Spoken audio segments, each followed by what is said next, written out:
Today we are watching how this one anime exposed a $28 billion sweatshop. Basically, how the people in the anime industries are being treated like garbage, that's it? Let's watch it. In 2008, a slice of life anime called Kaneki came out. 2 years later, a man who worked on it was found dead. Excuse me, what? And for a while, this incident was a mystery. The big question being whether he did it himself or whether it was staged. It would take the government 4 years to finish their investigation. That after he'd worked 600 hours with no paid overtime in a week where he couldn't even go home, the man had ended his life, working for one of the most famous anime studios in Japan, which got off completely scot-free. In order to know what's even worse, how much coverage do you think this got, given how popular anime is? The lines are like 5 hours. Earthquake, we're all fucking I assume a lot. None. It was like it never happened. And in my quest to find out the answer to one simple question, I unearthed the dark truth that anime would rather you not know. That behind the cute girls running around on your screen is a war that has been raging since before World War II, entangling in it some of the most famous Japanese people in history, from the seats of power in the Japanese government all the way across the ocean to the doorsteps of Walt Disney. A war that has consumed countless numbers of innocent lives and dreams as people fight to just be treated like human beings, hijacked by companies exploiting the fallout of anime's god, dooming it all to slowly fall apart at the seams. Wait, if humanitarian production conditions do not improve, anime may collapse within the next decade. Wait, really? Oh sh**.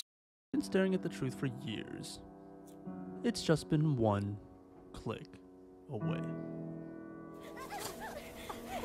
In January 2019, a new horror anime was released, featuring a group of orphans being raised to slaughter. The Promised Neverland quickly became the most popular of the season. Every man, woman, and child was talking about it. The story, the characters, the atmosphere, everything was phenomenal. So when The Promised Neverland Season 2 was announced in early 2021, anime fans expected nothing less than an epic sequel to the story that shook the winter of 2019. But that's not what they got. I just finished watching episode 6 of Promised Neverland Season 2, and it is the most abominable, putrid pile of dog shit I've ever seen. The second season of The Promised Neverland was bad. Like, really bad. What happened to that second season? Did they change the story? Oh, they did, didn't they? I remember the drama behind this. They changed the narrative entirely, and it didn't even follow the manga anymore. Mysteries of 2021. How did such a popular series suddenly turn into such a dumpster fire? Was the animation studio just inept? Was it higher up corporate pressure? Was the manga artist pulling the strings? Nobody knew, and virtually nothing was said about it. Overshadowed by the other two series Studio Cloverworks made in 2021, The Promised Neverland Season 2 was seemingly thrown out the window as if the entire series was a failure. As if the first season wasn't a mega popular success. As if the studio was in debt or something. As fans were finishing up Demon Slayer and Attack on Titan Season 3, Cloverworks would reveal something odd. After having produced not only The Promised Neverland, but also Darling in the Franxx and Bunny Girl Senpai in the same fiscal. Wait, they did Darling in the Franxx though? Basically, they skipped the great arc to adapt the worst arc or something, then they show a montage of the good arc in the last arc. Why would they do that? Year, the studio had made no profit. In fact, they were 7 million yen in the hole. And they were lucky, because as the anime industry reported that it grew to a market cap of 2 trillion yen, industry surveys reported the back end of the anime industry was actually in a crisis. 40% of all studios in debt, the industry shrinking by 5%, anime numbers collapsing for 4 years straight, and what seemed like an endless stream of employee horror stories. It was so bad that some reports even predicted the industry's imminent collapse, something that anime had actually done to itself. In the 1960s, the manga anime industry got into a civil war. Specifically, this man, godfather of manga Osamu Tezuka, thought Japan's biggest animation creator, right? studio was a load of shit. Toei thought Tezuka was a massive bitch. Feeling like he had no control over his story and the production process, Tezuka decided to build his own anime studio from the fortune he made and take the direction of anime into his own hands, eventually arriving at his crown jewel, an anime adaptation of his manga masterpiece, Astro. Now with an anime on his hands, all you had to do was bid for a slot in the air, which unbeknownst to Tezuka meant that he had to outbid the one and only Disney. Did you check with the government and see if they needed any money lately? Faced with the challenge of having to financially outbid Disney in order to air his anime to the public, Tezuka realized something important. He might not have been as rich as Disney, but he had bigger balls. What did he do? What did he do? He decided to take the age-old financial advice of, if you can't buy it, then go into debt for it. Oh no! A lot of debt for it.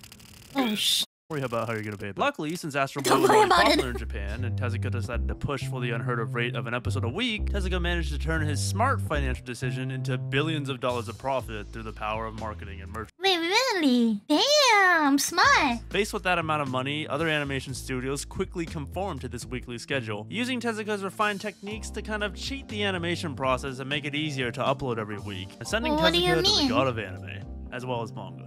It's a spicy title. There's only one problem. It's a spicy title. Though, Astro Boy looks like this. That night, at the Institute of Science... Modern anime looks like this.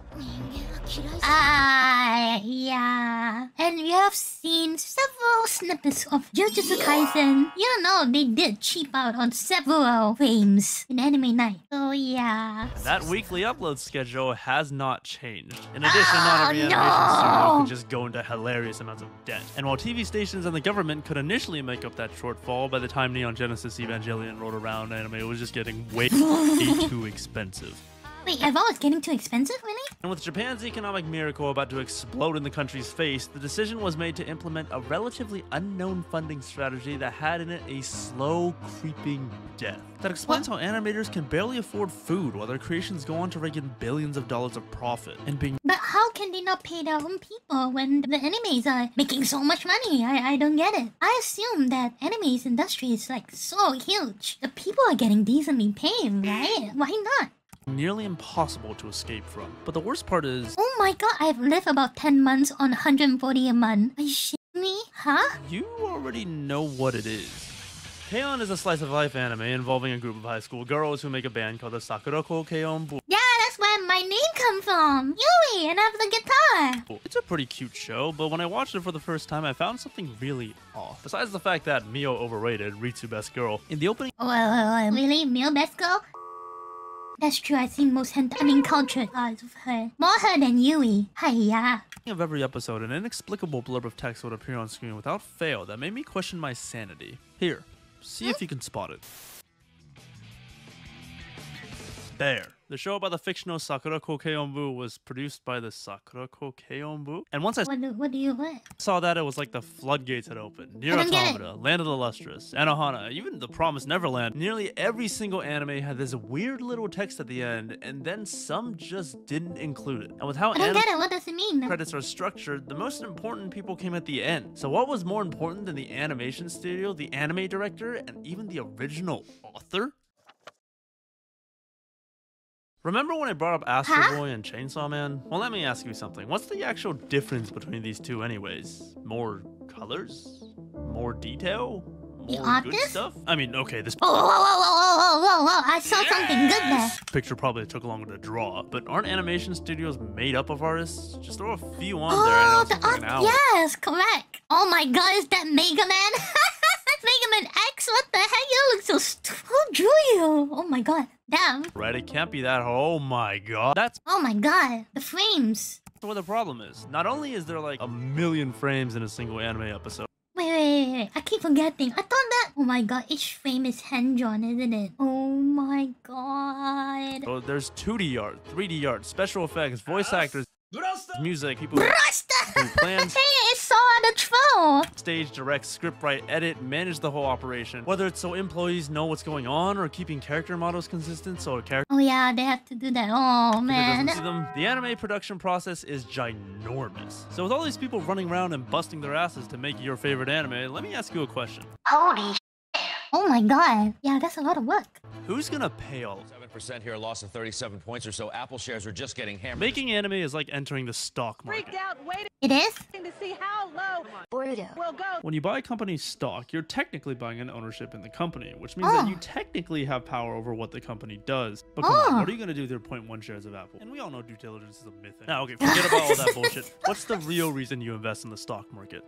Money. And that, my friends, is what Neon Genesis Evangelion did to anime. Yeah. They turned the entire thing into the stock market. Which means that, yeah, a few girls and a guy with mental health issues have made it so that you could own a portion of your favorite anime and even make— wait, for reals? This is a thing? I could have done that from the start.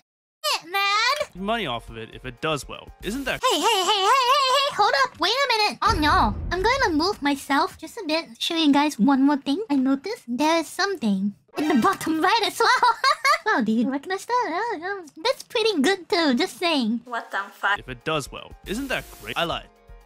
You can't. Because Wait, the only people you scam me. allowed to enter the anime market are people who can pull a Tezuka and spin an anime into $1 billion of profit, which nowadays means you have to be a corporation. And with each anime being infinitely more complicated than the last and production values skyrocketing with little to stop them, more and more bigger and bigger corporations are being called on to invest in the anime that you watch, which means all these companies are fighting over how they want the anime to go, making the entire process an expensive bureaucratic nightmare. Wait, hold up a second. If production values are going up, then why are 40% of all anime studios in debt? Shouldn't the production committee raise enough money? I don't get it. If the anime is doing very well, then why can't they fund their own people? I should be wrecking money, right? And the production? Well, let me introduce you to one man. Huh? Just this once. PewDiePie. It was him. He caused this? You remember that time Felix was waging a sub battle against T-Series? Well, number-wise, he lost. Spoiler alert. But does anyone actually care? It wasn't like after the dust settled, everyone thought he was a massive loser and unsubscribed. This, incidentally, is how Japanese companies work. Replace a few labels on the graph and suddenly... They actually unsubbed to him after the whole thing settled. Really? You have Japanese inter-corporate culture or something like that. Since production committees are made up of companies coming from various industries, if two companies come from this same industry, say body pillows, there will inevitably be one company that outsells the other, aka a winner Vanilla. Hentai. and a loser. Actually, it should be the other way around. And Japanese companies the other way around. Really you're right about that. don't like being the loser. So much to the point that there will only be one company per industry on the production committee, severely limiting the amount of money that can go into anime production, because companies have budgets. And okay, you know what, let's just get someone in the industry to explain it instead. They say invest $20, but then they absolutely want 10% of the rights, so...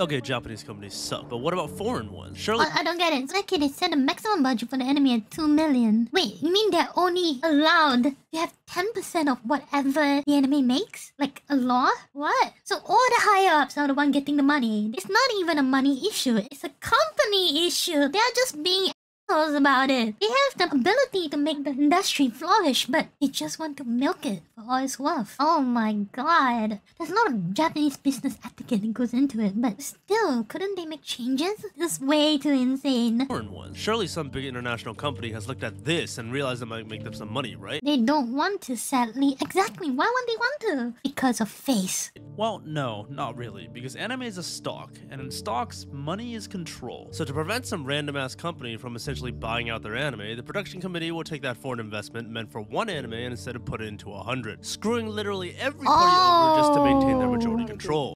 Oh, shit. And what can the people who draw the anime do about this? Nothing. Because most of the time, they're not even on the committee. Oh, you really have to go and pull that scene? I don't want to feel this way. Even if they are, they don't have enough ownership to force the committee to raise more money. So they're put into a very pleasant position of having to make anime with pretty much no money. And they do. Oh man, that's just... do make an anime because they signed a contract that says they have to. And once that anemically funded anime goes out, the production committee turns around and says, oh wow, you made this anime with no money? Clearly you're capable, so why don't we do it again? This is what the Sakurako Keionbu actually is, the production committee, who doesn't value anime for your petty little reasons like laughs, tears, or childhood memories, but is a this scene now hitting differently, man. means to one single end, to make as much money as possible. But hold on a minute, let's not jump to conclusions here. Production committees are kind of scummy, but it's not like they're all evil mustache trolling villains. You mean they're not? And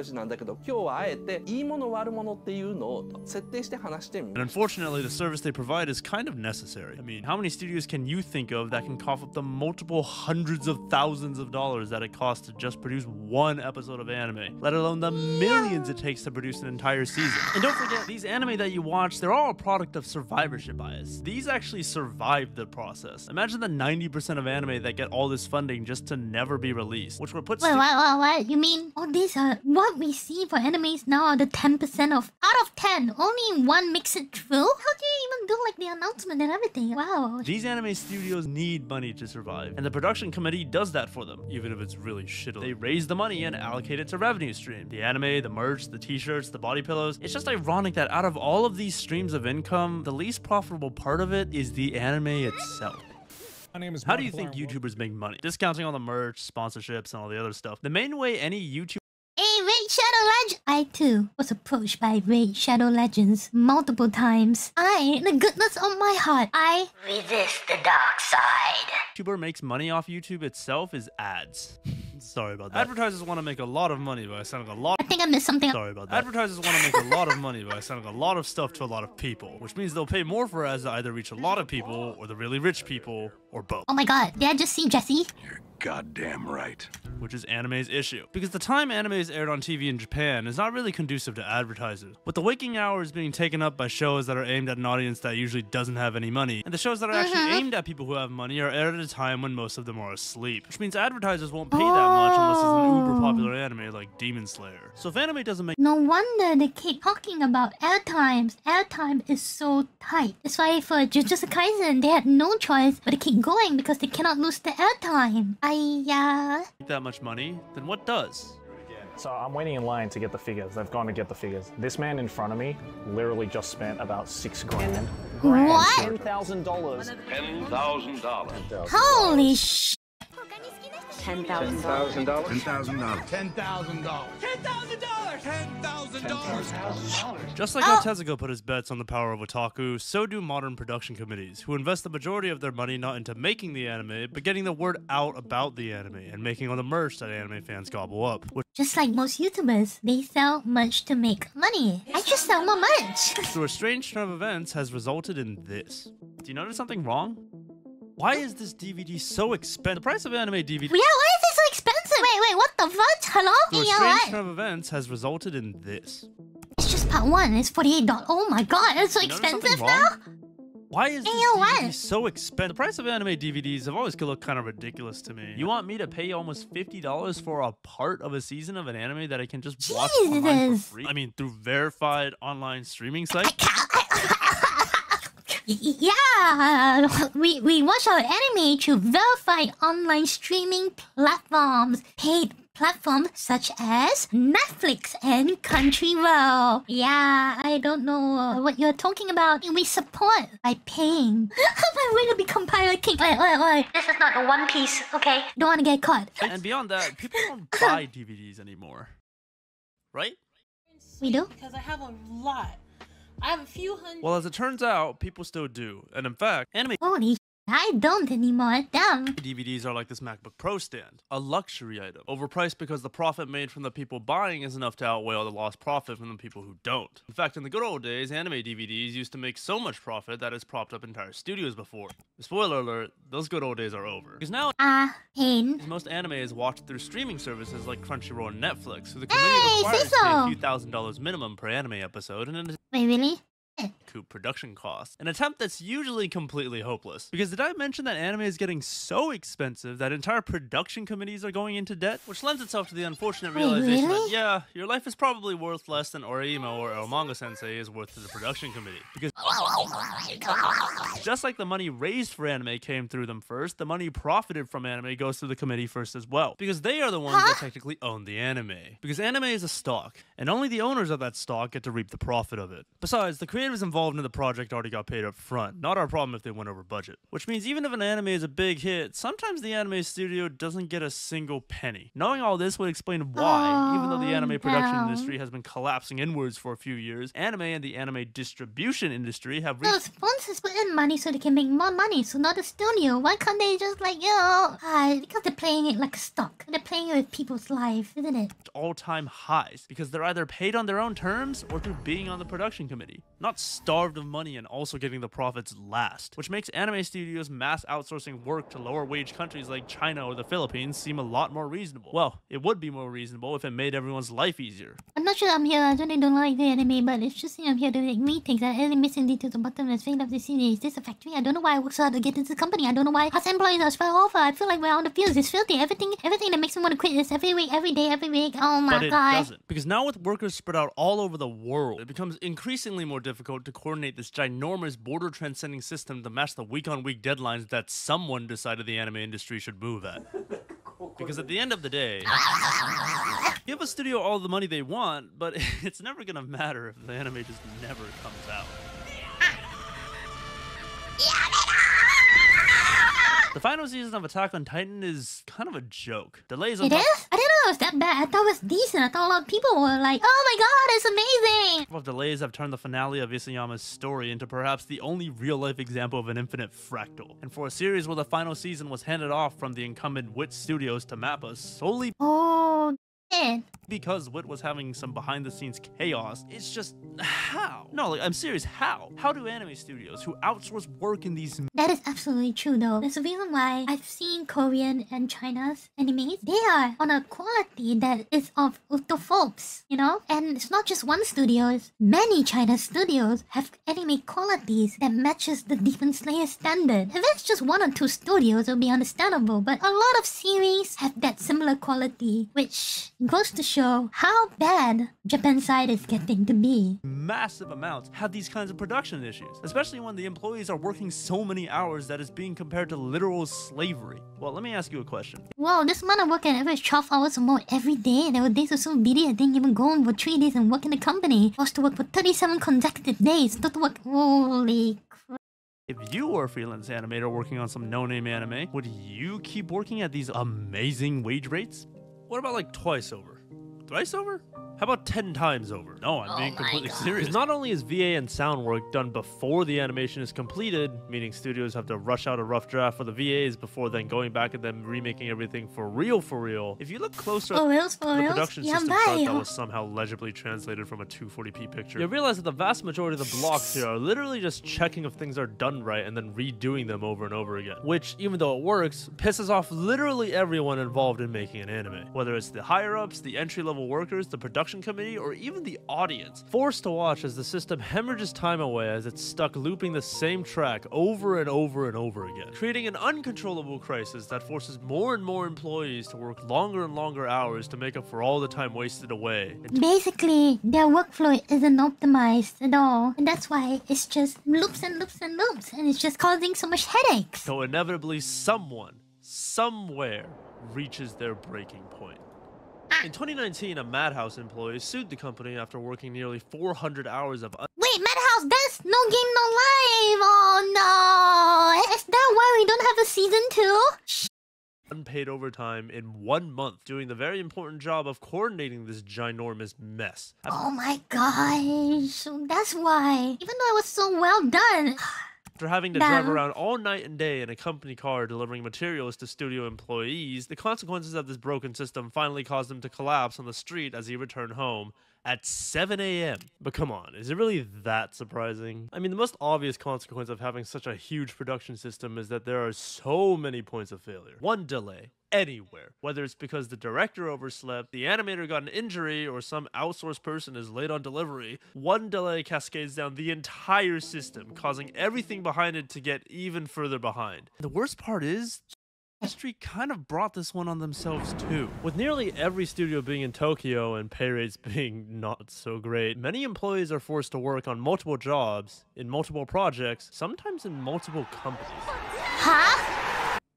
This set of circumstances means that every single time an anime upload deadline rolls around, that there's an ungodly crunch hour, where employees are trying to make up for so much lost time that they can't eat, or sleep, or even go home. Because it's not like episodes are worked by one, they're worked on in batches of 3 or 4, which means if a delay happens, it's not just merely all this pressure and chaos coming down on employees who are most of the time just blameless victims. Some people will stay up nights to make those deadlines, while others, understandably, are done with this bullshit and decide to just disappear in the middle of the production process, making everything worse. Oh, and almost all of them will wish that this system was different.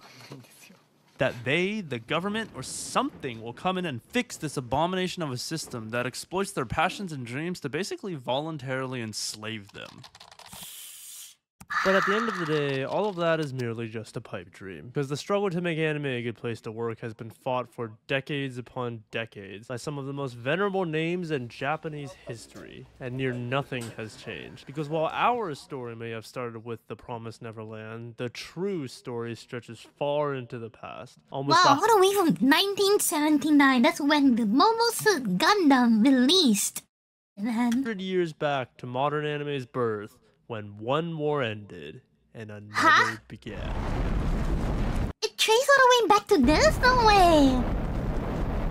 1945? When America occupied Japan at the end of the Second World War, they restructured everything about the country. And that included a concept that most Japanese had never heard of before: collective bargaining. And I mean, it's not too hard to see why labor unions were kind of foreign to the Japanese. In a country where harmony and the respect to hierarchy was the norm for like a lot of years, a ragtag group of subordinate employees getting together and demanding something from their boss was something people just would not do. Inevitably, though, that's true, the concept began to see adoption, and in 1961, anime's first labor union was formed, the Toei Animation Labor Union.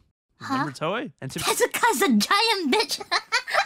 Wait, really? To be fair to the union, they actually did quite a lot. Founded by people involved in the production of Lupin III. Dopamine, Eventually coming to involve a very impassioned chief secretary by the name of Hayao Miyazaki. The union fought tooth and nail, winning concession after concession after concession, but they were on borrowed time. Toei had already started hiring out domestic freelancers in place of permanent employees, making unionization more difficult. 2 years later, Tezuka propped up this weekly upload norm, and then anime started to get really expensive, to the point where, by the time the 70s rolled around, Toei, along with some other anime studios, were hundreds of millions of yen in debt, and Toei decided to conveniently solve the problem by just nuking half of its workforce. As you kind of funny, huh? We see history repeating itself, almost. Yeah? You'd expect, people were pissed. And while the union would fight a 2-year court battle that would recapture 18 of 170 layoffs, 150 of those people, whether laid off or not, permanently left, including 2 friends who went on to establish a studio called Ghibli. After this, the situation only got worse. With anime expenses getting higher and higher, a studio called Sunrise would pioneer the concept of international outsourcing when it produced Mobile Suit Gundam. As more and more of the industry turned into independent contractors now scattered all across the world, union organization became more and more untenable. And as production committees and the horrible working conditions of the modern anime industry began to solidify, the first generation of animators decided to try one more time to save what they loved so dearly, aimed at appealing to one actor that had more power than the companies did: the government. And to be clear, JNICA, a union founded by old people like Toyo Ashida and Satoshi Kon, was initially just aiming for guaranteeing retirement benefits, nothing more. But as the years rolled on and the working conditions of the anime industry were leaked to the Japanese public, officers realized the state of suicide was due to a work-related accident.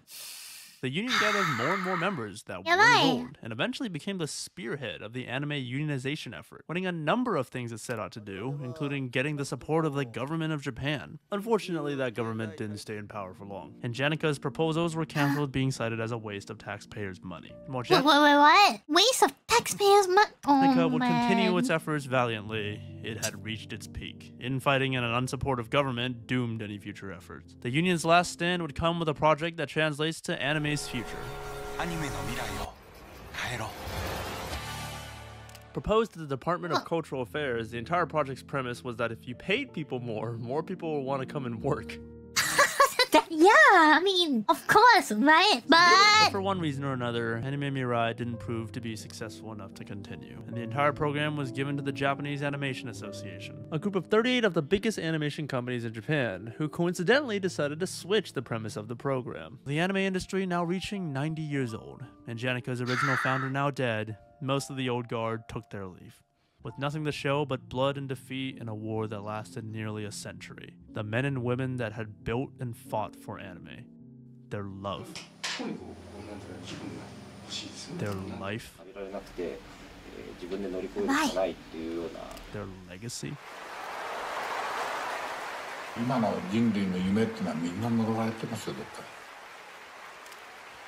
Finally gave up.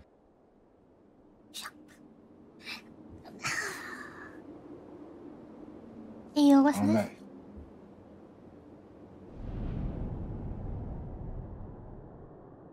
映画本当に素晴らしいのかどうかわからないじゃない。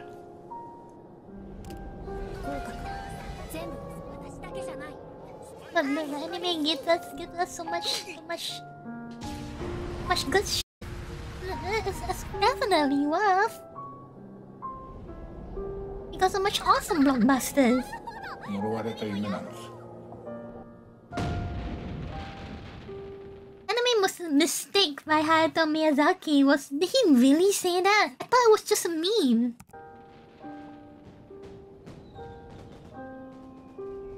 当にきちんと考えたら true? 映画が好きだってのはただのそういう趣味でしょうっていう金を稼ぎたいとかそういうのは全部論外有名になりたいっても論外そんなクソくらいでそういうことじゃない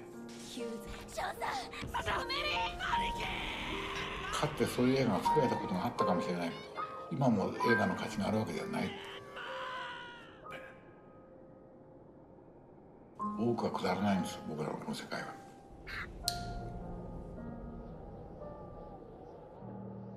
難しい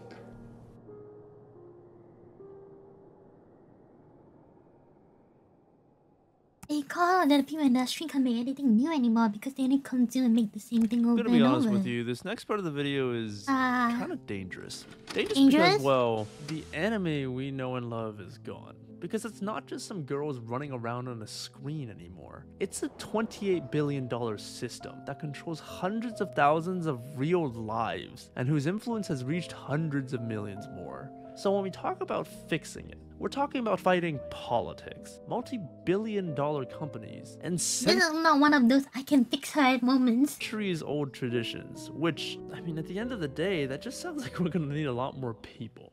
Luckily for us, it's not like this hasn't happened before. 4 years before Tezuka would make his debut, his role model Walt Disney was experiencing a similar fallout, as a giant portion of his workforce went on strike for, quote, unfair and disorganized pay practices, after the man himself told them that they should essentially shut the fuck up and go focus on making good work instead. Which kind of begs the question, how did Japan go so wrong? I mean, the unions caught up pretty quickly to Disney after what he did, but Miyazaki couldn't? I mean, Miyazaki and his 98 other friends? Surely they could have fought on for a few more years and avoided this entire shit show, and history would forever know the name of the Toei Animation Labor Union. Oh. Shit. If you take a look at all the anime released nowadays and trace them back to what studio made them, you'll realize that, well, there's not a lot of Toei here. So what exactly would the Toei Union do for anyone who works outside of Toei? Yeah. Nothing. Which is exactly, even though on paper they accomplished a lot, in reality the Toei Union didn't really do much at all. Because they worked to better the conditions at Toei, not anime. And well, aside from Janica, there was never an anime union. And given that everyone's outsourcing everyone now, it's kind of not possible to make one. Which makes anime the only instance I know of where the companies are better at organizing themselves than the workers. But at the end of the day, unions, politics, power, it all precipitates the actual problem. Money. God, the show's fucking weird. Because regardless of how many other things people want to try to do anything about it. It's not about even being poor or having the lack of funding. It's how the money flows. It's just, you buy it in the workflow. It's just wrong. And solve first. From how inefficient making anime is to the looming aging crisis it'll soon face, it all stems from the fact that no matter which way you put it, no one's gonna work 7-day, 100-hour work weeks for months on end, getting paid anywhere from less than $3 an hour to $5. Oh my god, is that bad? Fucking because it's just not right. And if you speak in business better than morals, it's not operationally sustainable. And unless people are content with letting Japanese anime, with all of its history, its people, its products, and its influences burn straight into the ground and become another part of history where we wonder what could have been, nothing's going to change. Which means that, well, the fate of anime is really up to the people that watch it. Us. To decide whether or not we're okay with the way history is going. Not knowing that behind every opening we skip, every filler episode we see, and every canceled season we lament, the people who made what changed so many of our lives continue to fight, to share their dreams with us, to share their stories with us, to share their anime with us.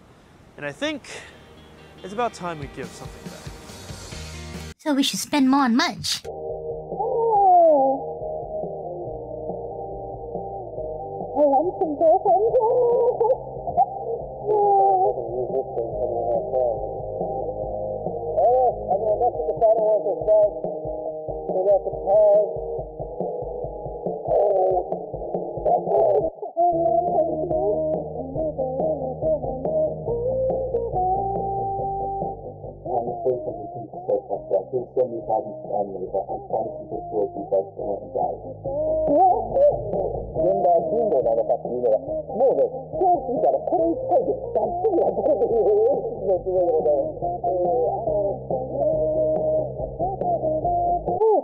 referenced by the Animated Dormitory Project initiative project struggling animators housing? What? Oh, if it has to even go to the extent of providing housing for animators, it is a sweaty workforce then. Oh my god!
Behind all of this thing, there's just so much things that goes to all this kind of stuff. Maybe we could appreciate all these amazing things and even more.